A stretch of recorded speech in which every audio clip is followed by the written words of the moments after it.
know in sales were trained by Mawuli. And they are the kind of people who drafted a blueprint for radio sales many years ago that we all use now. And he's also a champion of customer service. These days, he has a new company. What's the name of your company now? Salesmark Services. Salesmark Services. Okay. Now, Mawuli this morning will help us appreciate how to manage difficult customers. This came up in our previous discussion. Yeah. And luckily for us, you will help cross the T's and dot the I's. Yeah. Mawuli is our guest, and you can send your questions on customer service right now. 054-998-6996. Management Development Month is brought to us by Zenith Bank. Feel the buzz this season. Be spotted using your Zenith card at any of our 140 points of sale terminals and our 45 ATMs and win an instant gift. Use your Zenith card for safe, secure, and convenient transactions this season and feel the buzz. Zenith Bank, in your best interest. Also brought to us by Airtel. Airtel gives you 100% bonus on all your daily internet bundles with your double data promotion. Dial *125*4# to buy any of the following internet bundles: 50 pesos, 85 pesos, 1 CD, 2 CDs, and enjoy instant 100% bonus. It's twice as nice, twice as exciting, and twice as crazy. Remember, it's *125*4#. Airtel Internet, the smartest network for your smartphone. Mawuli, thanks for joining us. Thank you for having me. Maybe we should ask you why customer service counts before you even go into the difficult customers and that kind of thing. Why is customer service so important to you? Well, I think yesterday I listened to one of the presenter, David, and he summed it all up, given the fact that we find ourselves in a very competitive environment. So to answer your question straight, I mean, customers have choices now, right? In the radio industry, how many radio stations do you have? Bubruja. Yes, so that's it. Financial services. I was doing some work for a financial services company, and they told me in their industry they have more than 100 competitors, and I said, wow. So of course, it tells you that there's competition out there. It also helps us. The importance of customer service is that we find ourselves in an era of the consumer. The consumer dictates whatever has to happen. They decide what products they want, you know. So that's another reason why customer service is so important. And of course, to be productive as a business, we have to offer quality service. And I think yesterday, your host, the gentleman you hosted, David, was talking about total quality management. So all these are very important. So in brief, those are the reasons why we are in an era of the customer. Yeah. So it's not supply driven, it's demand driven. Yes. And then another thing is that you need to tie it back with what are the fundamental objectives of every company. It is first to acquire customers, secondly to retain them, and then of course become profitable and productive. So you see, those are the two key issues. First, you need to acquire and retain, and customer service helps in the retention process, and it's been talked about by previous speakers. This morning you want to focus on difficult customers. So are there categories of difficult customers? Most definitely. David, I have I do a lot of mystery shopping, and I have. You're calling me David because of yesterday. Yes, sorry, Bernard.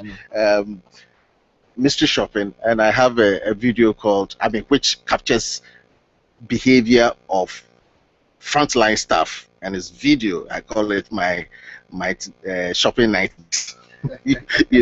Yes. So my shopping nightmares, of course, reveals to us what the frontline staff they do, the limitations they have, which has an adverse impact on customer service. However, we must understand that in this customer service game, there are three types of customers we'll be looking at. But before we look at that, the two reasons why a difficult customer is bad for your business is that one, you risk losing customers and revenue. That's current and future if you don't deal with them well. Two, you lose potential customers through bad mouthing.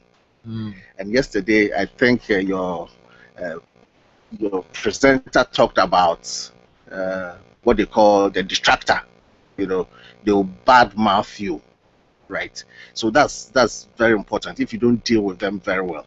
In fact, a survey that my company did about 6 years ago, we called it customer service attitude in Ghana. We asked a certain question. Is that the question was, when I received the statement and they were supposed to respond, when I receive poor customer service, I tell people about it, whether they strongly agree or disagree with the statement. And Bernard, actually 51% of the respondents said they agree with that statement, and another 25% said they agreed. So we are looking at about 76% of respondents saying, look, if I have bad customer service, I'll tell somebody else. So it's imperative that we deal with the issue of managing so difficult customers. You risk losing current and future revenue, yes. Customers, and potential customers also may not come on board. Yes, most definitely. So now let's look at the three types of difficult customers that you come across. One, the distracted customer. The second is the disappointed customer. And the third is the disruptive customer. Can you repeat that? The first type of difficult customers, one, the distracted customer. Second, the disappointed customer. And the third, the disruptive customer. Can you elaborate on this? Well, the distracted customer typically is your customer who will carry his or her baggage to your business. They bring their world to your business. They bring it right to your doorstep, because they have issues. So I may walk into a retail outlet or a banking or with a deadline. My deadline is that if I don't transfer these funds, I might not be able to write my exams, and it needs to be done and done now. Or I've asked permission to rush to the bank and back, and my bank has promised me that I will stay in the queue for more than 10 minutes. So I'm anxious to get back to my office. So those are the distracted. So they come with their worries, their moods, their fatigue, stress of life. So they come in there with all their baggage. So before you've done anything to them at all, they're already bringing issues. They are bringing issues. And that's where the role of the frontline staff is important. And how do you handle them? And that's the most important thing, handling them. So you typically find people like that. I need to get back to the office quickly, and the queue is 20 people deep. So I'm frustrated. So that's what it is. So the question is that what are some of the strategies you may want to use to deal with the distracted customer? They need to be welcome and acknowledged. Can you imagine walking there and you see the queue and nobody cares about your presence? They have to be welcome and assured that you'll be served. But how can they be recognized? In the sense that if somebody enters my banking hall, how would I know that this is a distracted customer? Well, anybody who enters your banking hall, for instance, you may not be able to know, but the protocols for you are there. And that's why mystery shopping is done, so that we believe that once the processes are gone through, for instance, when somebody comes, welcome the person. If you're attending to somebody, you say, okay, could you have a seat? I'll be with you. Acknowledge them.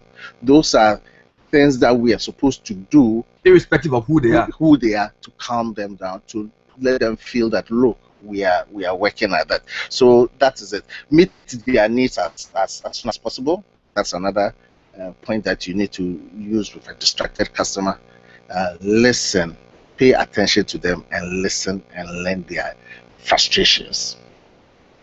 There are times we do not do that. The system has to go that way. So if the person has to leave early, what can be done about it? Because he has a preoccupation of going back quickly to their offices. And then, of course, we need to anticipate that every day as a business, you get such people working in. That's important. And then we keep it professional. So these are the points that you need to use to to deal with distracted. So welcome and acknowledge them, meet their needs as quickly as possible, pay attention to them, and listen. And keep it professional. So don't argue with them. Not at all.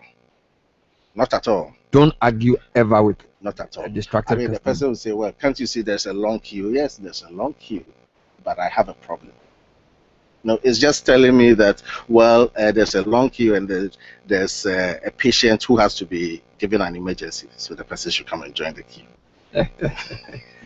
So that's the distracted customer. That's the distracted customer. Second category? Well, the second category is the disappointed customer.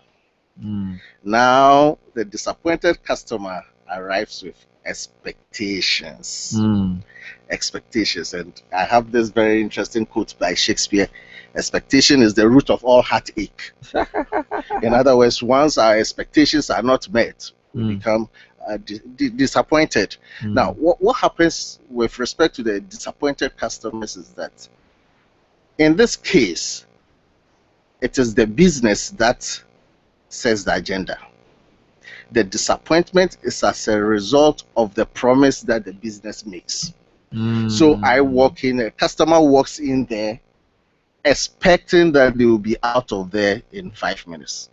So what struck me this morning is that ECG did it for me again. So I mean, this morning power needed to come on at 6 o'clock, and I was expecting that power because it's a promise. However, it didn't happen. So I've become disappointed. So you'll find out that in terms of that, such customers have very high expectations of the company or the business they are dealing with, right?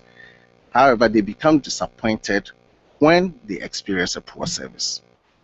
So it is within our control. And that's where some people will say, under promise and over deliver.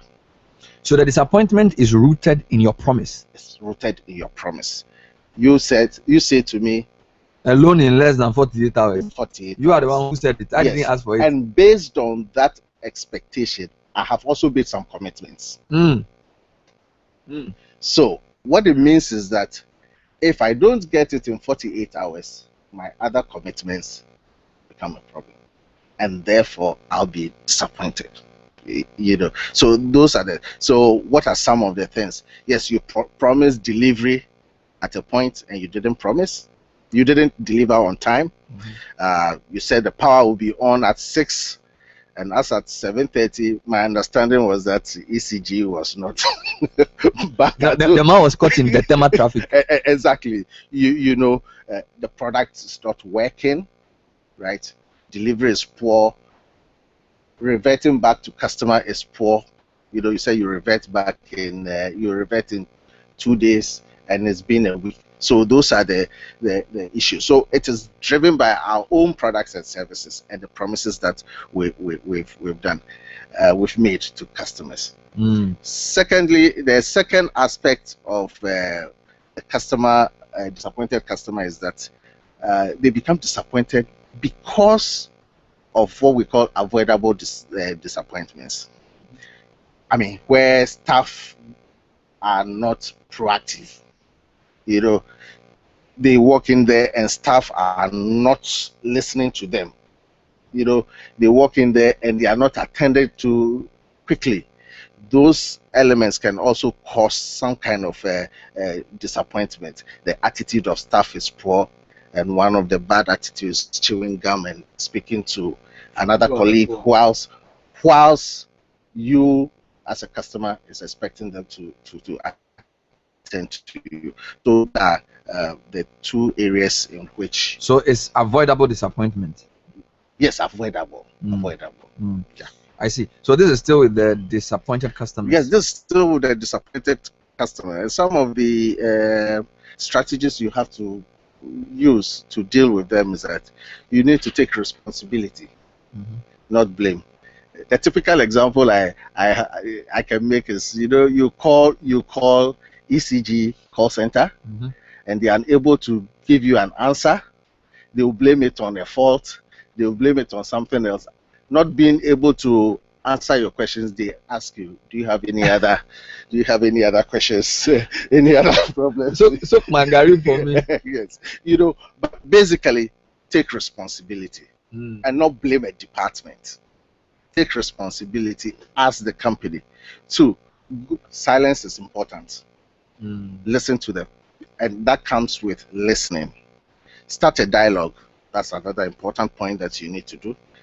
Engage them in a conversation. The dialogue allows you to probe further to understand their concerns.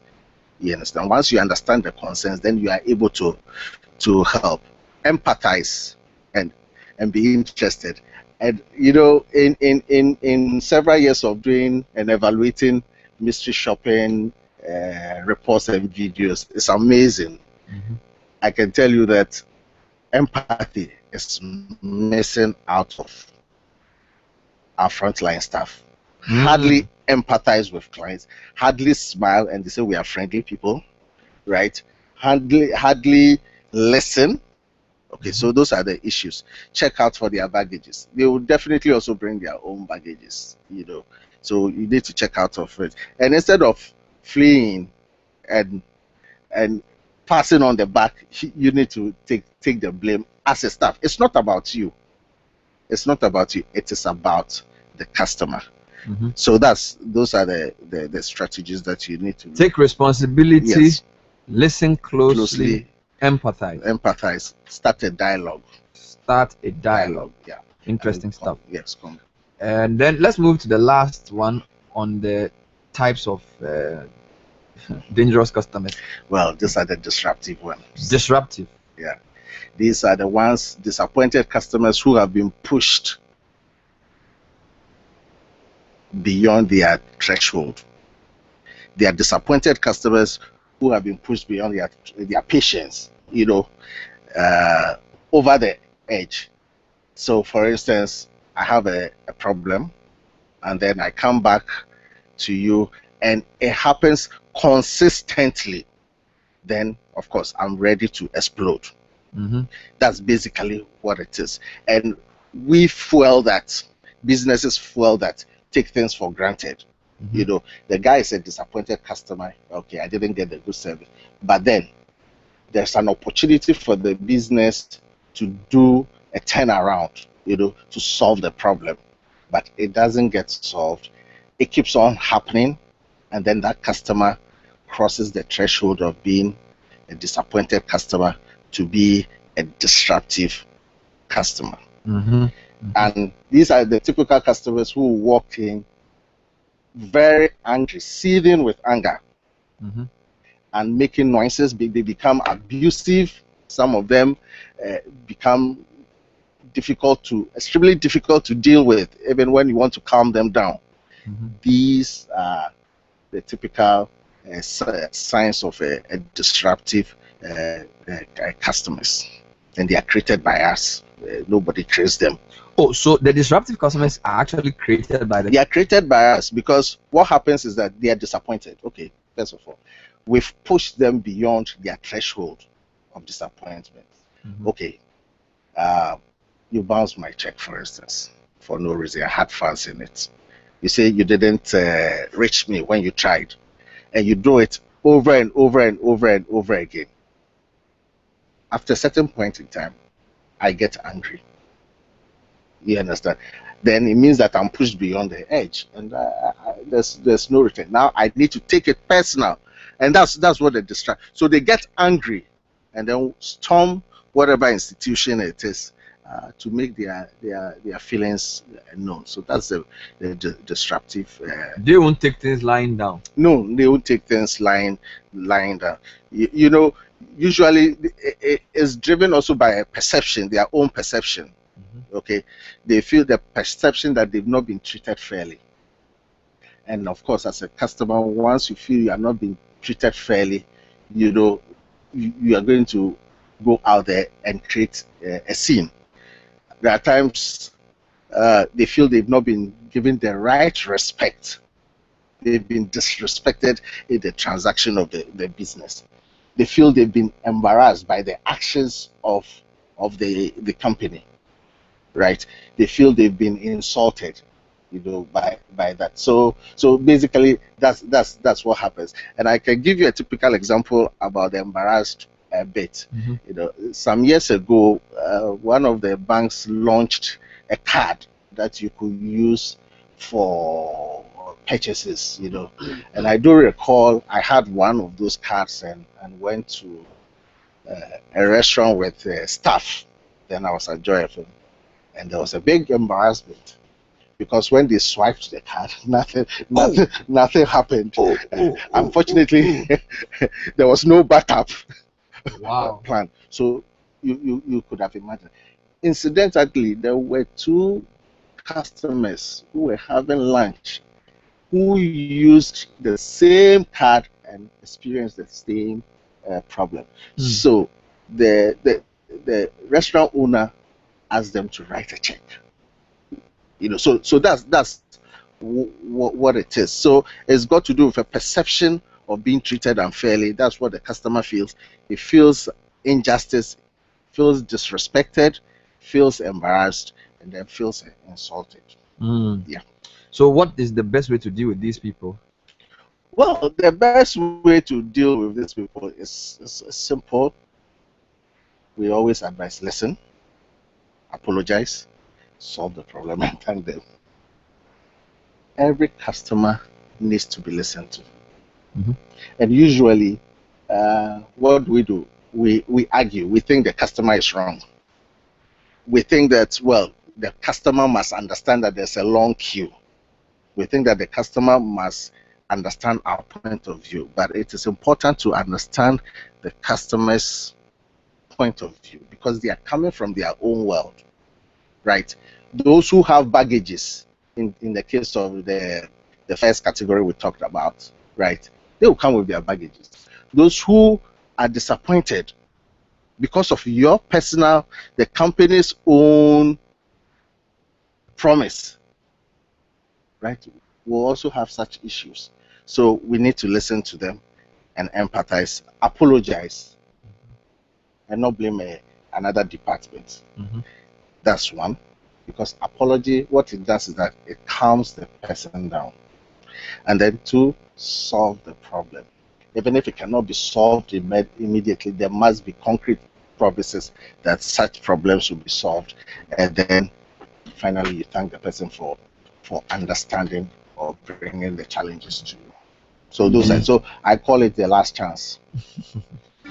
L for listen, A for apologize, S for solve, T for thank. Listen, so, apologize, solve, thank. Yes, that's your last chance. Otherwise, you end up losing a customer. Mawuli Ocloo taking us through how to deal with difficult customers. They are distracted, disappointed, and disruptive customers, and the approach to deal with them is not the same. For the last group of disruptive, he has the last analogy or the last acronym: listen, apologize, solve, and thank. MDM is brought to you also by Students Loan Trust Fund. Do you need help with funding for tertiary education? Contact the Students Loan Trust Fund. We have since 2005 taken over from SNIT the responsibility of administering the student loans in Ghana. So contact the Students Loan Trust Fund for a student loan today. Call 0302 231 88627 or visit sltf.gov.gh or email at info@sltf.gov.gh. Talk like a boss with Airtel Talk Chow. Ankasa. Now you can talk 5 times longer, meet your daily targets, and get 5 times what you spent as bonus every day. Now you can talk chow with all your friends and loved ones on Airtel. You get all these at the same call rate because we don't increase our call rates when we give you bonus to talk chow. No subscription required. Just call 141 for more information. Before we come to final impressions, a couple of questions and also text messages coming through on 054-998-6996. The premise for customer service was that we are in a market of increased competition. Yeah. Yet to avoid a disappointed and particularly a disappointed customer, you're saying that we should under-promise and over-deliver. Where does that leave advertising? Because in a service-driven environment like a banking service, yeah, you have to tell people what you can do, which is different from what your competitor is offering. Yeah. You are telling me that to reduce disappointment, I should underpromise. Will I not be cutting my nose to spite my face because my difference is in the service? Well, I mean, the issue of under promise is subjective. Of course, you need to benchmark against other people in the same industry that you are in. However, what's the point in saying that there will be a turnaround in 5 minutes when consistently customers go out there and they have to wait for 15 minutes? Right. So that's the point. In conducting several customer satisfaction surveys for clients, one of the sticking points is that clients will want to know how long do you expect to wait in our banking halls or in our store or outlets, etc. And many often there's what the customer expects is quite different from what the business is promising. So I'm not saying that go out there. If you say 5 minutes, then put in all the resources that you need to achieve the 5 minutes. But if you cannot achieve the 5 minutes, then don't promise that you achieve 5 minutes. That's the point I'm making. And in certain times, you can see 5 minutes could have been achieved if there were more staff to serve. But the staff is not. So don't promise what you cannot deliver. Yes, don't promise. So even if you can do it in 5 minutes, promise 10 minutes. Yes, what you are selling is expectations. When I walk in there, and I remember I've experienced that before. I had to take cash for somebody, and I said, "Oh, don't you worry. My bank they've promised me 5 minutes."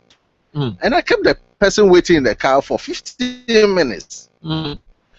What impression is that? Is that the kind of impression you want to communicate? And that's where customers leave being disappointed. Okay, on the disruptive customer, said listen, apologize, solve, and thank. In fact, in terms of all of them, you didn't say explain. And I want to ask a question Yeah. on that. Sometimes people want to clarify the situation. So somebody calls and accuses the bank of doing something, yeah, says things which may not be true. yes, I listen closely. I apologize. yes, Now I want to correct a wrong impression. yes, Should I just shut up and correct the mistake before I explain or try? Because you see, sometimes you feel that if you don't clarify or explain yeah, the mistake in their own submission, they may Yes. leave with a worse impression. Yeah. In this case, do you simply ignore all your justifications and simply solve their problem first? Or you take some time to explain why maybe they are mistaken or why some of the things they are saying may not be true? yes. The explanation is important, and it's part of the listening. And how do you solve the problem? You just don't say, "Okay, I understand what you're saying." You need to explain to them what the challenges are and how you can deal with their peculiar problem. We are not saying that don't explain. It's important to explain the situation so that the person can understand that these steps are going to be taken to help me, right? But to explain and not work on solving the problem or going the extra mile, which is the last impression, you understand, then you haven't achieved much. So this is just a process, but the detail of the process will include, for instance, if I talk about listening. Once listening, you need to clarify. So I'm not saying, well, just listen and listen like when we were in secondary school, when they bus all of us to the hospital. The doctor thinks we all suffering from malaria. So by the time you finish talking about what's your symptoms, propose how do you call it?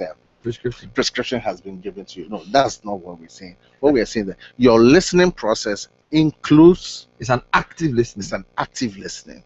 You have to ask questions. Well, we have some text messages, and this one says, Bernard, I run an IT company, and most of our customers are online customers. How do we efficiently deal with online customers? We are listening in the office from Bernard Sundiata. This is a multi-million-dollar consultancy-based question. Well, I mean, What was online? So maybe they do stuff on websites for people. Some of the stuff they do may not necessarily involve talking. Yeah. So they are typing more, sending comments. So there's no human face necessarily, no voice, but communication electronically. Yes, but they have a form of communication. If you said you revert to a client in 2 days, do you revert in 2 days? If you don't revert in 2 days, you have not met the person's expectation. If you were designing how do you call it, a website, and you said or an app, and you said to your client, this will be delivered in a week, and it's not delivered in a week, because based on that promise, your customer is going to make plans with the development, or make plans for rollout, or make plans for launch. So it doesn't matter in which environment you are. I mean, if you know of the company known as Sapos, I think one of the they sell shoes online in the US. It's been noted as one of the best customers in terms of company in terms of customer experience and customer service. But they are in an online environment. You understand? And when they have issues, they go the extra mile to serve the customer. So it doesn't matter whether somebody walks in there into your shop or online. The same principle applies. Well, George Nante says, Mawuli, the customer age did not start today. It's always been there. We are only getting to know about it now. Technically, I think the customer is the employer of all businesses. That's a message from George Nate. And Farid from La says, most people usually underrate the value of customers because they somehow forget that everyone is a potential customer. Now, this one reads, good morning, team City Breakfast Show. A disgruntled, ill-equipped, underpaid employee is less likely to offer quality service. What are your thoughts on this one, please? And it's from Eric Tono. So I think that's an important question. Oh yes, that's a very important. What role do an excited service deliverer and a staff member play? Yes, I have to tell you, I mean, what I'm talking about today, I had the opportunity to deliver this talk to a company. After doing that, the staff said, oh, that's great. And then one told me, I think we need this internally. Right. Yes, of course, when we define customers, usually many people tend to think of the external customers, but the internal customers very important. So can you imagine that you have a colleague who come to the workplace with the baggage? In other words, a distracted staff. He walks in with a baggage. Family palaver. The customer will not be properly served. You understand? If you have a situation where people are not well motivated, internally they are not well motivated, the systems are not in place, there's no reward system, for providing excellent service, then what's the point? Then all that you're doing will not translate to the customer. So the issue of internal marketing or internal customer service is a different topic on its own. It's a whole new topic. It's a whole new topic that can be explored. Because the assumption, but here's some points. Because the assumption for what you presented earlier is that the service providers staff is on point. It's on point. All those things have been taken care of. Systems are in place. Training has been given to people. They are well motivated. There are reward systems, etc. You understand? This is based on that assumption that the business would have done its internal marketing services, customer service system, built it well. That's Nana Kwame says, Bernard, as a student of marketing, I think good customer service is not working in Ghana because businesses don't see it as part of the product. That's an interesting one. So people see it as a separate part. But finally, on after-sales service, a lot of, you're a sales guy, most people focus on getting the business. Yeah. And they don't focus on after-sales to keep the business. So somebody brings an advert, we air it, we are happy, we take the money. The person in the course of the rendering of the announcement has a complaint. Yeah. The same energy with which we served them when the business came does not apply throughout the service. So the so-called after-sales service suffers. How important is after-sales service as part of customer service? So I've bought a car. The car is nice. I'm driving it, but I have a problem after a year, and the attitude is different. Yes. How important is after sales service in retention of customers? Very key, very key. And I think yesterday your guest talked about a sort of loyalty stuff, you know, and that loyalty stuff we called the NPS, Net Promoter Score, looks at all those things. Now, at the end of the day, we'll say, for instance, your first transaction with a customer is at a cost to your business. It is the repeat business that makes you profitable, and that's where customer after sales service, how to manage that is important. And you did draw allusion to the fact that you alluded to the fact that salespeople go and sell, and then they do not follow in terms of after sales. Yes, it is simply because there are salespeople who have different personality profiles. You know, some can be profiled as hunters. These are salespeople who just get the deal. They hunt for prospects, they get the deal, and they have to move on. That's their personality. Then we have the farmers. You know, they are the ones who nurture. So in some organizations, the sales is completed, and then once it's completed, it's handed over to a dedicated team that follows up with the customer, you know, engages the customer. Some people will call it account management. You understand? So for customer service, to retain a customer, the after sales service is key, because it costs you more money to win a customer, a new customer, than to sell more to an existing customer. We have to end it here. It's moved too fast this morning, but there'll be a replay of this at 7 or after Sister tonight. It's also live on YouTube, so you can watch now or download later. So there is a replay of this program after Sister with Jessica tonight, and then of course we have a broadcast on YouTube. Mawuli Ocloo, our guest on the Management Development Month. Tomorrow morning we'll bring you snippets of all 4 presentations in the City Business Edition. Mawuli, thank you so much. Thank you for having me. My name is Bernard Kokuavle. I run the show with Kojo Akoto-Boateng and Nana Majiman Asante. Richard Sky is on a 1-day sabbatical. He will come back tomorrow.